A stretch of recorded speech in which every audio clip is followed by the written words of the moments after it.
Hello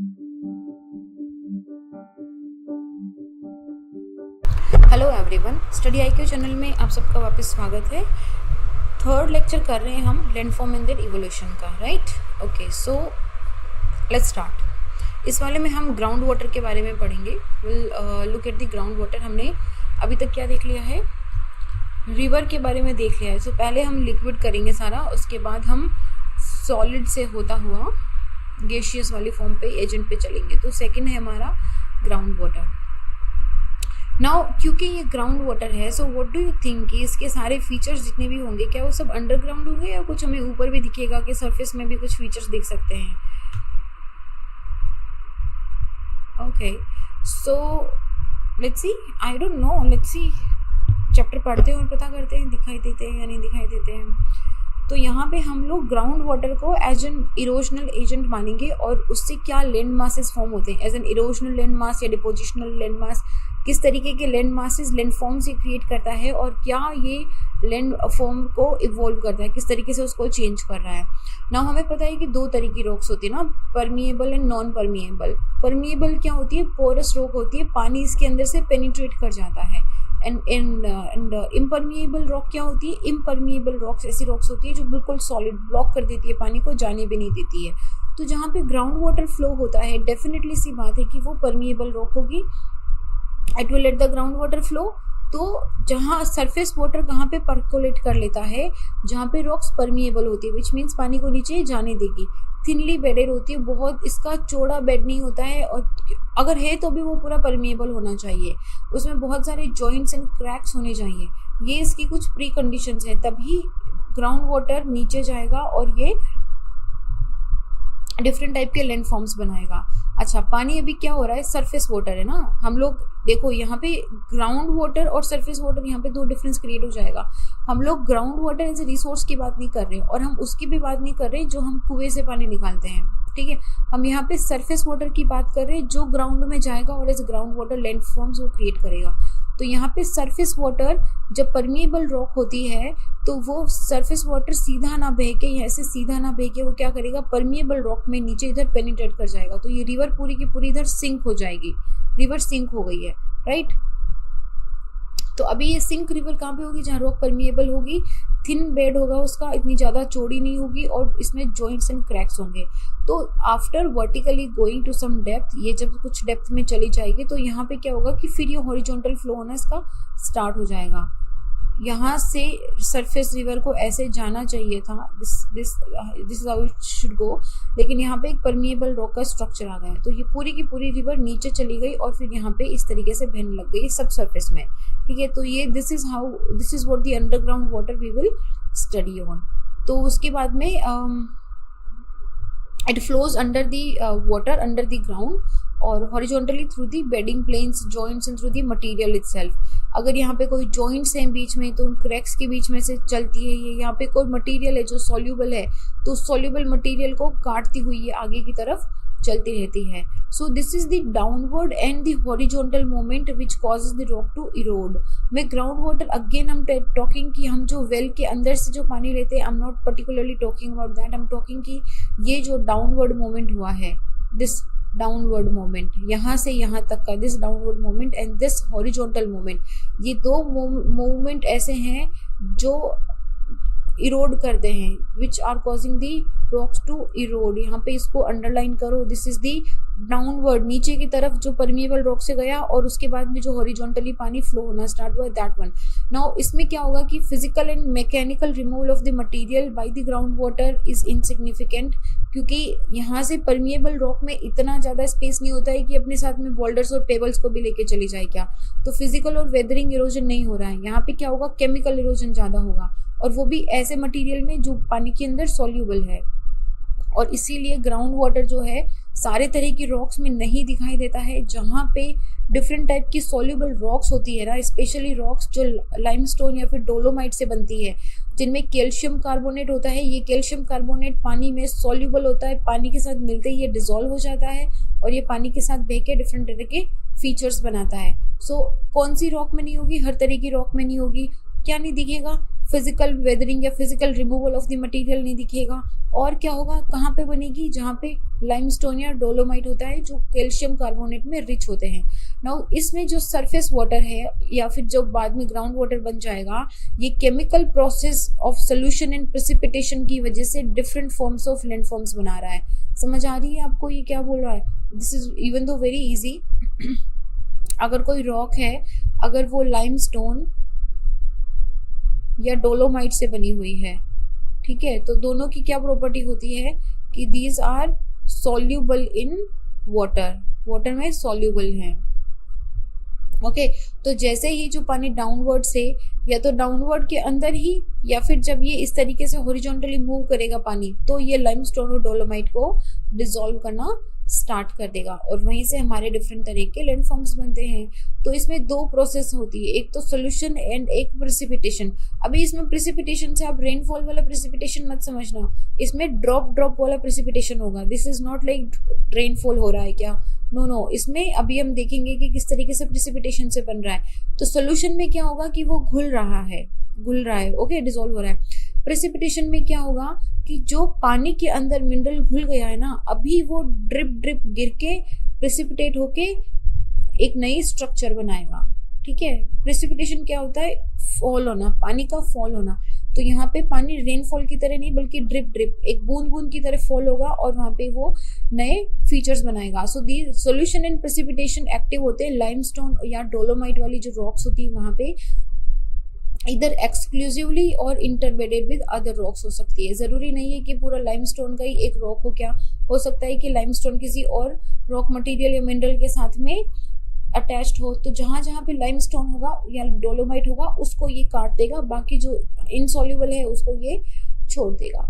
तो कोई भी लाइमस्टोन या डोलोमाइट का जो रीजन है टिपिकली उसमें अगर ग्राउंड वाटर की वजह से कोई टिपिकल लैंडफॉर्म्स बनते हैं, दोज आर वेरी डिफरेंट, आप उसको किसी और से कंपेयर ही नहीं कर सकते हो। तो ये सोल्यूशन और process of solution and deposition की वजह से जो लैंडफॉर्म्स बन रहे हैं उनको कार्स्ट टोपोग्राफी बोलते हैं, कार्स्ट टोपोग्राफी, ठीक है। तो ये कार्स्ट टोपोग्राफी सिर्फ ऐसे एरिया में मिलेगी जहाँ पे लाइमस्टोन की रॉक्स हैं, that also in the underground water, और वहाँ पे पानी का कोई सोर्स है जिससे पानी उस अंडरग्राउंड वाटर में जा रहा है। तो मोस्टली ये जो हमारा बाल्कन रीजन है ना, एड्रियाटिक सी के पास वाला बाल्कन एरिया, यहाँ पे हमको ये मिलता है। ओके सो कार्स्ट टोपोग्राफी के कुछ जैसे बाकी सबके होते हैं इरोजनल या फिर डिपोजिशनल लैंडफॉर्म्स होंगे, एक एक करके देखते हैं। अच्छा, इसके इरोजनल लैंडफॉर्म्स में क्या है? इरोजनल का मतलब है कि अभी पानी ना अंडरग्राउंड में नीचे डाउनवर्ड मूवमेंट में जाने की कोशिश कर रहा है, इसलिए इट इज इरोडिंग। और जाने के बाद हॉरिजॉन्टली भी अगर इसको ये जैसे लाइमस्टोन या डोलोमाइट मिली है तो इधर भी जो भी इसको सॉल्युबल मिनरल मिल रहा है ना, इसको ये काटेगी, इसको पहले इरोड करेगी, पूरा इसको हटाएगी। तो सबसे पहले हमारा मिलता है pools, sink hole, lapies and limestone pavements. तो ये एक ही चीज है, बस इनका साइज वेरी कर रहा है, ठीक है। तो अभी देखो एक एक करके आएगा। तो मीडियम टू, अच्छा इसमें पहले एक बार ये यहाँ पे I should tell you it here, see here, okay. तो यहाँ पे क्या हो रहा है ना कि पानी अभी आ रहा है, water is coming somewhere from here, इस ऊपर वाली सरफेस पे सरफेस वाटर है। नाउ ये सरफेस वाटर क्या करेगा, ऊपर ये क्या हुआ है, यहाँ पे आपको ये कुछ छेद दिखेंगे, कह रहे यहाँ पे होल से यहाँ से पानी नीचे यहाँ पे प्रेसिपिटेट कर जाएगा, नीचे चला जाएगा। लेकिन कैसे हुए ये? क्योंकि ये वाली जो सरफेस है यहाँ पे कहीं ना कहीं ये लाइमस्टोन के इसमें फीचर्स मिलते हैं जिसकी वजह से ये इरोड होती है। तो जब पानी यहाँ पे आता है और जब पानी को लगा कि अच्छा ये सॉल्व हो रहा है, डिसॉल्व हो रहा है, तो धीरे धीरे वो उसको ड्रिप बाय ड्रिप डिसॉल्व करना स्टार्ट कर देगी। तो सबसे पहले क्या होगा, बिल्कुल एक छोटा सा होल बनेगा, ओके। फिर क्या होगा कि पानी इसको पानी को स्पेस मिलता जाएगा, तो पानी इसमें लेटरल इरोजन करता जाएगा और इसको बड़ा करता जाएगा। तो ये इसमें लेटरल प्लस वर्टिकल दोनों इरोजन करता जाएगा, ठीक है। अभी मैं यहाँ पे लेटरल और वर्टिकल का नाम ले रही हूँ, लेकिन आप ये समझ जाओ कि इसको और भी वाइडन और डीपर करता जाएगा, तो पानी इसके अंदर इस तरीके से आता जाएगा, तो पानी यहाँ से एंटर हो जाएगा।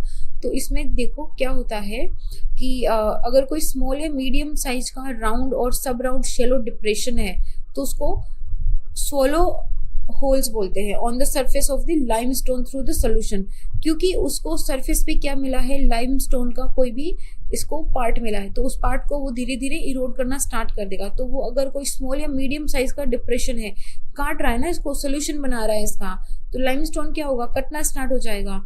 ये लाइमस्टोन में डिसॉल्व हो जाता है ये पानी में, तो वो डिप्रेशन बन जाता है वहां पे। सो अगर कोई छोटा शेलो डिप्रेशन है तो उसको बोलते हैं सोलो होल्स।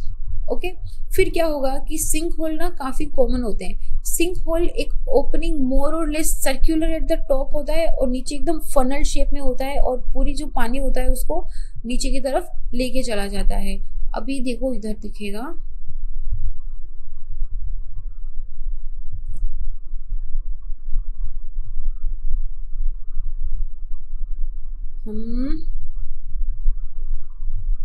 लुक हियर, ऊपर से इस तरीके से होता है और नीचे एकदम फनल शेप में होता है कि पानी को ये नीचे की तरफ इधर ले जाना स्टार्ट कर देता है।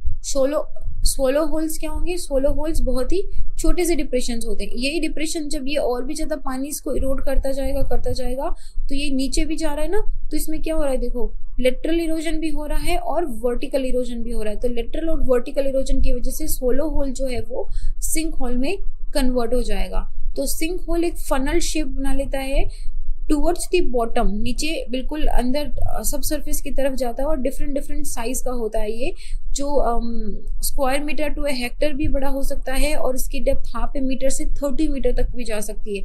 जितना उसको लाइमस्टोन मिलेगा उतना वो उसको इरोड करता रहेगा। कुछ ऐसे भी होते हैं जो बिल्कुल सोल्यूशन एक्शन पे सोल्यूशन सिंक होते हैं, और अदर कुछ और ऐसे भी होते हैं जिनमें पहले तो सोल्यूशन होता है, उसके बाद में जो उसका बॉटम ऑफ सिंक होल होता है, ये जो रूफ होती है वो कोलैप्स हो जाती है थोड़ी देर के बाद में। इधर देखो हमने कहाँ देखा था, समवेयर हियर, हाँ ये देखो, ये सिंक होल था। धीरे धीरे ये क्या हुआ कि बड़ा होता गया और इसकी जो रूफ थी वो कोलैप्स हो गई, नीचे गिर गई। तो फिर वो क्या हुआ, एक पानी इसमें नीचे चला गया, फनल शेप्ड हो गया ये, ठीक है। तो it might collapse leaving a large hole opening into the cave or a void below the collapsed sink. Okay, बहुत बार ऐसा होता है कि जो सिंक होल होते हैं ना वो ऊपर से सोइल मेंटल से कवर्ड अप होते हैं, तो ऊपर से तो ऐसा लगता है कि शेलो वाटर पूल टाइप है, लेकिन अगर किसी ने गलती से भी शेलो वाटर पूल के अंदर पांव रख दिया तो वो सीधा नीचे चला जाएगा। Like it happens in the quicksand in the desert, आपको पता भी नहीं चलेगा और आप उसमें बह के बिल्कुल इधर नीचे आ जाओगे।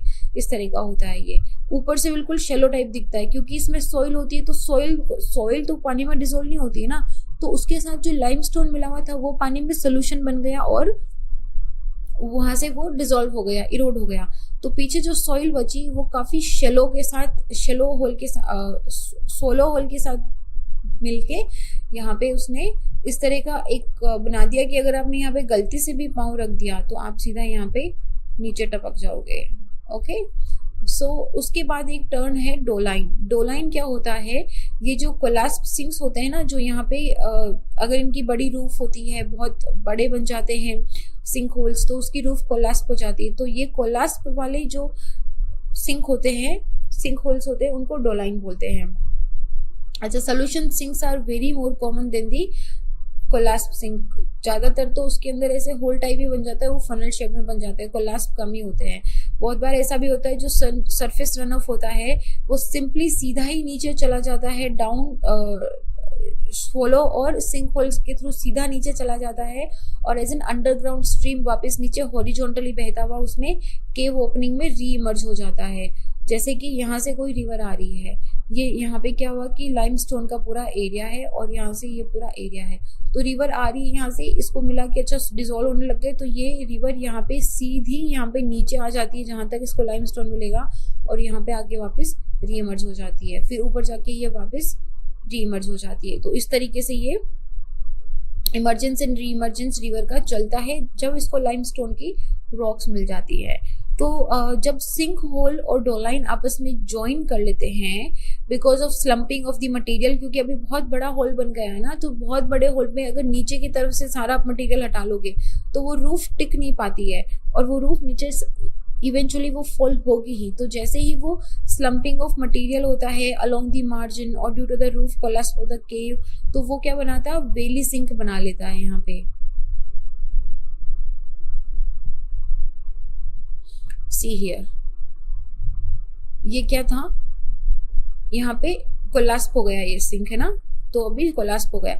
जब बहुत सारे सिंक होल्स या फिर डोलाइंस जो होंगे, ये डोलाइन है हमारा, जब बहुत सारे सिंक होल्स एंड डोलाइंस आपस में बड़े होने लग जाते हैं, मर्ज होते हैं, यहाँ पे क्या हो रहा है, पानी को जहाँ जहाँ लाइमस्टोन मिल रहा है वहाँ पे वो उसको सोल्यूशन बना के डिसॉल्व कर रहा है। तो इवेंचुअली क्या होगा, ये पूरा एरिया यहाँ पे डिसॉल्व हो जाएगा और इस तरीके से वैली सिंक बन जाएगा।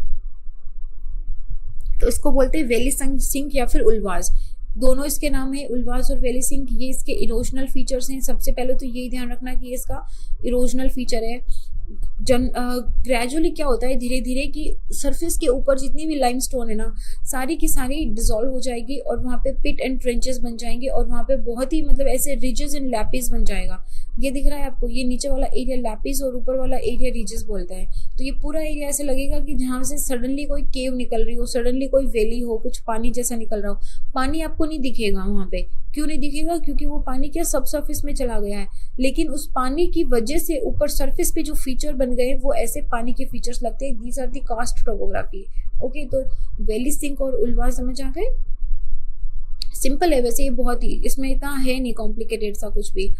तो ये जो रीजेस और लैपिस होते हैं वो due to differential solution activities, ये पैरेलल भी हो सकते हैं, सब पैरेलल जॉइंट्स भी हो सकते हैं।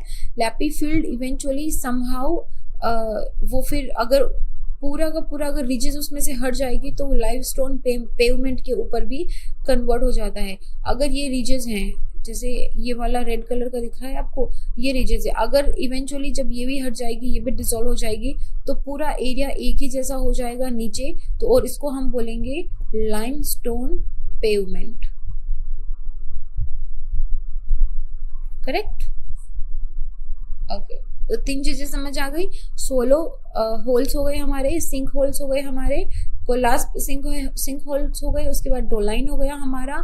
डोलाइन के बाद हमने क्या पढ़ लिया, वैली सिंक और उल्वास पढ़ लिया, फिर हमने रिजेस एंड लापिस पढ़ ली और हमने लाइमस्टोन पेवमेंट्स पढ़ लिए। इन सबको अगर एक साथ अगर आपको दिखाना हो तो हम क्या बोलेंगे, सबसे पहले क्या बन रहा है, 16 होल्स बने, फिर ये और भी ज्यादा डीपर होते गए, सिंक होल्स बने। सिंक होल में क्या हुआ, इवेंचुअली इसकी जो रूफ है वो कोलास्प हो जाएगी और इस तरीके से कोलास्प सिंक बन जाएगा, यहाँ से पानी सीधा नीचे चला जाएगा। या फिर बहुत सारे, इसको क्या बोलेंगे, हमने बोला डोलाइन।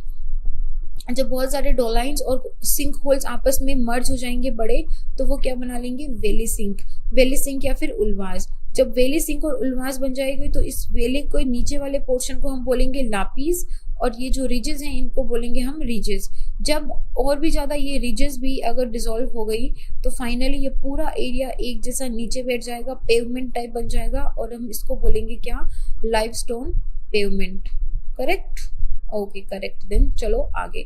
तो हमने क्या करा, सरफेस पे फीचर देख लिया कि भाई जब रिवर आई है, रिवर अभी डाउनवर्ड मूवमेंट चालू होने वाला है, तो उसमें क्या क्या वो फीचर्स बनाएंगे। तो हमने सरफेस में, कास्ट टोपोग्राफी में सरफेस और सब सरफेस दोनों में फीचर्स बनेंगे। तो हमने सरफेस वाले देख लिए कि भाई ये हमारे इरोजनल बन गए।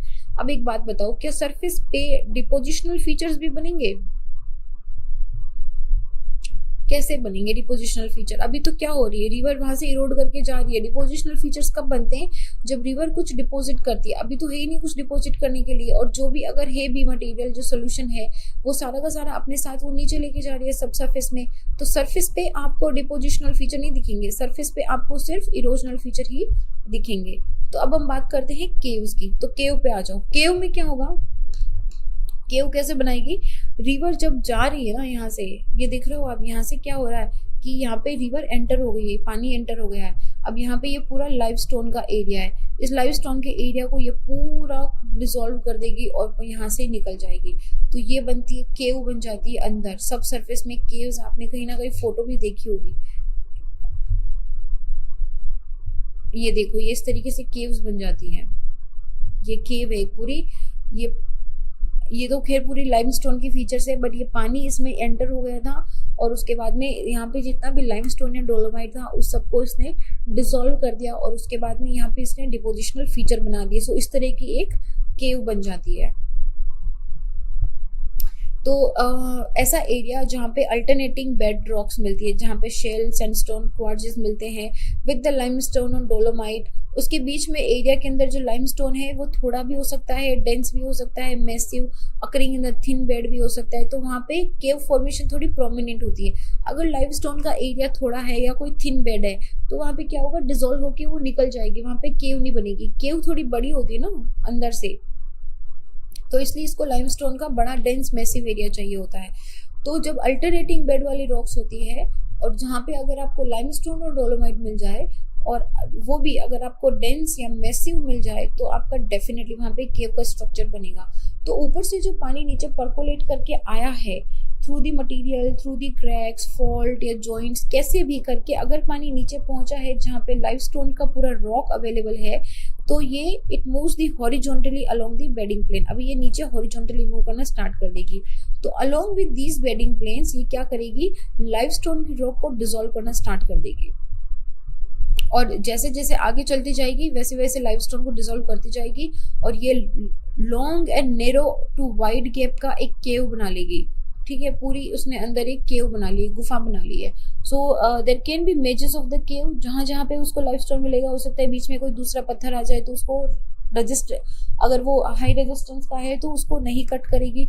तो यहाँ पे डिपेंडिंग अपॉन की लाइमस्टोन का बेड कितना थिक है, कितना उसका क्वांटिटी है और इंटरवीनिंग रॉक्स कैसी हैं, टोटली इस पे डिपेंड करता है कि हमारी जो रॉक जो केव बन रही है वो केव कैसी बनेगी। नॉर्मली जो केव्स होती हैं उनकी ओपनिंग होती है, केव स्ट्रीम्स आर डिस्चार्ज, वहीं से उनकी ओपनिंग होती है।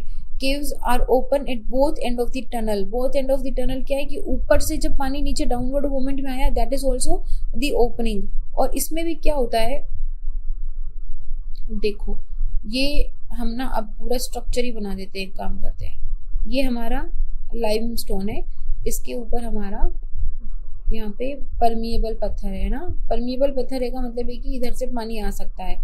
और ये हमारा लाइमस्टोन है और ये हमारा नॉन परमिएबल पत्थर है। ओके, तो यहाँ से रिवर आई, यहाँ पे कुछ इसको लाइमस्टोन के फीचर्स भी मिलेंगे। तो ये क्या हुआ, किसने जो हमारे सिंक होल्स हैं, डोलाइंस हैं, उल्वास वगैरह बनाए और ये नीचे आ गए। जब ये नीचे आ जाएगी तो ज़रूरी थोड़ी है कि एक ही डायरेक्शन में जाएगी, ये इस डायरेक्शन में भी जा सकती है। अगर स्लोप नहीं है बहुत लाइक एकदम, अगर वैसे स्लोप ना जनरली ऊपर सरफेस पे ही होता है, सब सरफेस पे इतना ज़्यादा स्लोप ही नहीं होता है। तो जैसे ही पानी गिरेगा ये इधर भी फ्लो होगा और ये पानी इधर भी फ्लो होगा। तो फीचर्स इसके दोनों तरफ बनेंगे और जहाँ जहाँ तक ये लाइमस्टोन है वहाँ तक ये इसको पूरा कट करेगी, इरोड करेगी और केव का फॉर्मेशन करेगी, दोनों तरफ केव बनाएगी। तो एक इसका एंड होगा, एक इसका ओपनिंग होगा। कोई भी एंड हो सकता है और कोई भी इसका ओपनिंग हो सकता है। बस ये लो बन गई आपकी केव पूरी एक ऐसी लंबी सी। तो यही चीज़ यहाँ पे हो रही है कि जनरली केव्स की जो दोनों तरफ से ओपन होती है, टनल बोलते हैं इसको। तो ये बात हो गई हमारे इरोजनल फीचर्स की, इरोड कर दिया इसने सरफेस पे, सब सरफेस पे, दोनों पे हमें इरोजनल फीचर्स इसके मिल गए। अब हम बात करते हैं डिपोजिशनल लैंडफॉर्म्स की कि डिपॉजिट, पहले तो सबसे बड़ा क्वेश्चन आता है कि डिपॉजिट कहाँ करेगी। रिवर में हमने क्या देखा था कि जहाँ पे भी जेंटल स्लोप आया या फिर डेल्टा के पास उसने डिपॉजिट कर दिया, सब कुछ तो समझ आ रहा है कि अच्छा ठीक है डिपोजिशनल फीचर है। ग्राउंड वाटर कहाँ डिपॉजिट करेगा, I don't know, let's see, let's find out कहाँ डिपॉजिट करेगा। डेफिनेटली डिपोजिशनल फीचर्स तो होंगे ही इसके। तो बहुत डिपोजिशनल फीचर जो है वो केव के अंदर ही बनेंगे। सबसे पहली लाइन ही यही है कि बहुत सारे डिपोजिशनल फीचर इसके केव के अंदर ही बनेंगे। और क्योंकि इसका chief chemical in limestone calcium carbonate है जो कि पानी में डिसॉल्व हो जाता है इन कार्बोनेटेड वाटर। कार्बोनेटेड वाटर क्या होता है, ऐसा पानी जिसमें कार्बन डाइऑक्साइड डिसॉल्व है। तो वीक एसिड होता है ये calcium carbonate, weak acid carbonated water के अंदर डिसॉल्व हो गया है। तो अभी कैल्शियम कार्बोनेट जो है it is deposited when the water carrying in the solution evaporates और loses its carbon dioxide as it trickle over the rough surface. दो ही कंडीशन के अंदर आपका डिपोजिशनल फीचर बनेगा कि या तो पानी इवोपरेट हो जाए और जो पीछे जो मिनरल बचा है, जो कैल्शियम कार्बोनेट बचा है वो रह जाएगा, तो वो डिपोजिशनल फीचर बना लेगा। जैसे कि सॉल्टी वाटर में होता है कि सॉल्ट का पानी इवोपरेट हो गया, पीछे सॉल्ट बच गया, सेम वे। या फिर अगर इसका कार्बन डाइऑक्साइड लूज हो जाए, विच मीन्स कि कार्बोनेटेड वाटर वापस वाटर में कन्वर्ट हो जाए, तो फिर ये क्या है कि रफ रॉक सरफेस पे इसके हमें डिपोजिशनल फीचर दिखेंगे। तो लेट्स सी, इसके 3 डिपोजिशनल फीचर होते हैं और ये तीनों के तीनों विद इन द केव ही दिखेंगे आपको। स्टेलेक्टाइट, स्टेलेग्माइट और पिलर्स, 3 इसके डिपोजिशनल फीचर हैं। तीनों एक दूसरे से कनेक्टेड हैं एक्चुअली। स्टेलेक्टाइट क्या होता है? स्टेलेक्टाइट हैंगिंग आइसिकल्स होते हैं, ऊपर से दिख रहे हैं आपको जो रूफ से हैंग कर रहे हैं, रूफ से हैंग करते हुए आइसिकल्स को स्टेलेक्टाइट बोलते हैं। डिफरेंट डायमीटर में हो सकते हैं, बहुत एक पतली सी हैंगिंग इसकी लाइन भी हो सकती है और एक बहुत बड़ा फीचर भी यहाँ से इसका हो सकता है स्टेलेक्टाइट का। नॉर्मली ये आपको जो इनका बेस है ना वहां से ब्रॉड दिखेगा, इसी में देख लो आप, यहाँ से जनरली ये ब्रॉड होता है और जैसे जैसे ये नीचे जाता जाता है इसका विड्थ कम होता जाता है, एकदम ऐसे कॉनिकल, जैसे उल्टा कौन नहीं होता है, बर्थडे पे हम कैप लगाते हैं ना, तो उस बर्थडे की कैप को यहाँ पे उल्टा लगा दो इस तरीके से, तो वो हो गया हमारा stalactite. Okay, C for cap, C for stalactite मान लो, ऐसे मान लो आप, जैसे भी आपको याद रहे। मुझे तो जनरली मैं इसको कैसे याद रखती थी, स्टेलेग्माइट जो होता है, ये दोनों में बड़ा कंफ्यूजन होता है, स्टेलेक्टाइट कौन सा हैंगिंग है या स्टेलेग्माइट को हैंगिंग है, तो दोनों में पहले बता देती हूँ, फिर बताती हूँ कैसे याद रख सकते हो। स्टेलेग्माइट क्या होता है? स्टेलेग्माइट जो बेस से बनता है, नीचे से जो ऊपर की तरफ जा रहा है, और स्टेलेक्टाइट क्या होता है? जो ऊपर से नीचे की तरफ आ रहा होता है। ओके, दोनों में डिफरेंस इतना ही है कि स्टेलेग्माइट जो है वो फ्लोर ऑफ द केव से राइज करता है और स्टेलेक्टाइट जो है वो उसके रूफ से राइज करता हुआ नीचे की तरफ आता है। इनफैक्ट होता क्या है कि जो स्टेलेग्माइट होता है ना, it is actually the dripping water from the stalactite only. आपको दोनों ना एक दूसरे के नीचे दिखेंगे, यहाँ से ये पानी जैसे ड्रिप करता करता यहाँ पे भी जम रहा है और जो पानी ड्रिप हो रहा है वो यहाँ पे ड्रिपिंग करता हुआ यहाँ पे कैल्शियम कार्बोनेट को जमा कर रहा है। पानी यहाँ पे ड्रिप हो गया, पीछे कैल्शियम कार्बोनेट बच गया, तो ऊपर बन जाता है स्टेलेक्टाइट, और ये ड्रिप्ड वाटर का जो कैल्शियम कार्बोनेट बचा है वो नीचे ड्रिप ड्रिप जमा होता हुआ यहाँ पे कैल्शियम कार्बोनेट का एक फीचर बना देता है, that is called as stalagmite. So stalactite और स्टेलेग्माइट दोनों एक्चुअली जनरली एक दूसरे के ऊपर नीचे ही बनते हैं, और that is also because of the dripping water from the surface और from the thin pipe of the stalactite. इन दोनों से कैसे भी बन सकता है। तो इसमें जनरली स्टेलेग्माइट जो होता है ये एक कॉलम का या फिर एक डिस्क का भी शेप ले सकता है, ये एक मिनिएचर क्रेटर बन सकता है, ये एक राउंडेड बल्जिंग या डिप्रेशन जैसा भी बन सकता है, कुछ भी बन सकता है। स्टेलेग्माइट के बहुत सारे फॉर्म्स हो सकते हैं, लेकिन स्टेलेक्टाइट का हमेशा एक ही फॉर्म फीचर मिलेगा आपको। इधर देखो, यहाँ पे देखो, ये स्टेलेक्टाइट है, ऊपर से जो यहाँ से एज अ ड्रैप निकल रहा है ना, ये स्टेलेक्टाइट है। दिख रहा है आपको, बहुत सारी विड्थ के अंदर इन हाइट्स के अंदर होता है ये। लेकिन जो स्टेलेग्माइट होता है जो नीचे फ्लोर पे है, इसकी आप देखो अलग अलग फीचर्स मिलेंगे आपको। एक ये तो पूरा पिलर ही है, दिस इज पिलर। जब स्टेलेक्साइट और स्टेलेग्माइट आपस में मिल जाते हैं, इवेंचुअली जब ये ज्वाइंट कर जाएंगे, यहाँ दिख रहा है आपको, इसको देखो यहाँ पे जहाँ मैंने रेड करा है ना, यहाँ पे देखो ये मिल रहा है आपस में डॉट। अब क्या होगा कि ये और भी मिलता जाएगा, यहाँ से और ड्रिप होता जाएगा, और ये ना इसकी चौड़ाई मोटी और होती जाएगी, और ये एकदम पिलर के जैसा बन जाएगा, जैसा कि ये बना है, इस तरह का फीचर बन जाएगा। तो स्टेलेग्माइट के बड़े डिफरेंट फीचर्स होते हैं। ये छोटा एक डोम टाइप हो सकता है, ये डिप्रेशन टाइप हो सकता है, ये डिस्क टाइप हो सकता है। इधर देखो, ये देखो, ये डिस्क शेप में है, यहाँ पे ये डिप्रेशन शेप के अंदर है, यहाँ पे इस तरीके से रस्ते टाइप हो सकता है, ये देखो डिप्रेशन बना है, यहाँ पे ये डोम टाइप हो सकता है, एक पिलर टाइप हो सकता है, कैसा भी शेप हो सकता है किसका, स्टेलेग्माइट का। अच्छा, मैंने इनको याद कैसे रखा था वो देखो। सो मेरा टेक्निक थोड़ा अजीब सा था, पर मैंने क्या सोचा कि इसमें ना जी है, तो जी इस तरीके से एक पे एक पत्थर रख रहे हैं और हम ये इस तरीके से जी बना रहे हैं, तो ये स्टेलेग्माइट है। और अगर ये स्टेलेग्माइट है तो जो हैंगिंग है ऊपर से वो क्या हो जाएगा, स्टेलेक्साइट हो जाएगा। तो अभी ये अपना अपना टेक्निक है। देखो, मेरे को हमेशा ऐसे याद रहता कि अच्छा इसमें जी आया विच मीन्स पत्थर पे इस पे जी 0 रखते जाओ, क्योंकि जी को हम ऐसे लिखते हैं ना, तो इस तरीके से इसको करते जाओ, तो ये स्टेलेग्माइट है। ओके, तो हाँ, स्टेलेग्माइट और स्टेलेक्टाइट जब आपस में मिल जाते हैं तो वो पिलर का फॉर्म कर देते हैं। तो जरूरी जनरली हमारे 3 ही तरह के इसमें डिपोजिशनल फीचर्स हैं। तो ये रहा, जब स्टेलेग्माइट और स्टेलेक्साइट आपस में फ्यूज हो जाते हैं तो they give rise two columns in the pillars. Columns की विड्थ पतली होती है, पिलर की विड्थ ज़्यादा होती है, डिफरेंट डायमीटर्स के होते हैं, बस ये चीज़ है। एंड विद दैट नोट हमारा ग्राउंड वाटर का खत्म हो रहा है किस्सा। छोटा सा चैप्टर था, इतना था ही नहीं, ग्राउंड वाटर तो छोटा सा है, इतना बड़ा नहीं है, लेकिन इसके फीचर्स बहुत इंपॉर्टेंट है। इसके फीचर्स ना जनरली सीधे एग्जाम के अंदर क्वेश्चन आता है कि स्टेलेक्साइट क्या है, स्टेलेक्टाइट क्या है, स्पेशली डोलिन या फिर वुल्वास पे क्वेश्चन आता है कि are this erosional features, depositional feature glacier का है या ग्राउंड वाटर का है ना। अभी क्योंकि मैंने आपको पढ़ाया तो आपको लग रहा है कि बड़ा इजी है, लेकिन जब आप इसे बहुत लंबे टाइम तक नहीं पढ़ोगे और जब आपको ऑप्शन सेम लगते हैं ना तो बड़ा कंफ्यूजन क्रिएट हो जाता है। इसमें भी क्वेश्चन आ सकता है, तो you can do this also. So इसके बाद हम स्टार्ट करेंगे हमारा ग्लेशियर वाला। ओके अच्छा, क्योंकि मैं इसको इंटरमिक्स नहीं करना चाहती हूँ, इसलिए मैं इसको सेपरेट लैंड फॉर्म्स में पढ़ा रही हूँ। तो ग्लेशियर वाला हम नेक्स्ट वाले चैप्टर के अंदर नेक्स्ट वाले लेक्चर के अंदर कवर करेंगे हम। Okay, I'll see you guys in the next lecture then. Okay, bye bye.